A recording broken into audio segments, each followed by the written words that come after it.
What are we doing when we assemble as the saints? Well, this is where I'm going to turn it back on its head. In most churches in America, if I walked in, I wouldn't know what they were doing, to be honest with you, because we have left behind the doctrine of sola scriptura in the church. So churches are basically based on the cleverness and pragmatism and charismatic personality of leaders. And it's done by entertaining people or by keeping them busy. You see, people want to have meaning in their life. They either want to be entertained or they want to have some kind of meaning. So you make them busy. You make them part of a machine. You make them part of a vision of a charismatic leader.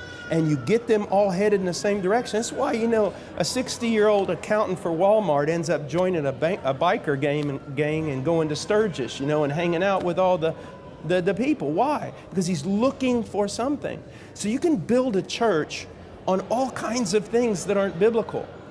And that is the great problem. A lot of the excuses that are happening today, there is no excuse, but they're founded upon the fact that pastors do not fear God and are not managing God's bride according to the dictates He's given them. Furthermore, a lot of pastors are building their own kingdoms on the bones of unconverted church members. So that's why we've got the mess. On the day of judgment, do not fear for the atheist so much, the thief, the murderer. If you want to be afraid for someone on the day of judgment, be afraid for those who carried the title pastor. Let me give you an example. I gave this example last night. Let's say that a king had a bride. He loved her. He dressed her in white. She was pure and precious to him. And the people admired her for her virtue, for her merit. And the king has to go on a long journey. And so he tells his steward, he calls his steward in and he says, here are the directions, and you are to care for my bride.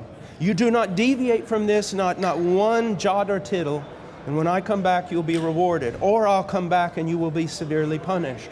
Keep this book, these instructions with regard to her.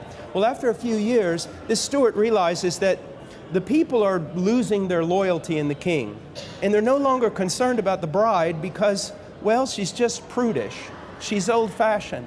So he takes her and takes off her beautiful white garment and replaces it with something really sensual. Paints her face like a prostitute and then marches her up and down the kingdom and uses this new look to attract carnal men back into the kingdom. When that king comes back, there are no words to describe what he will do to that steward. And when Jesus Christ comes back, there are no words to describe what he will do to many of these men who call themselves pastors, who have done to his bride exactly what the steward did in that parable I just told.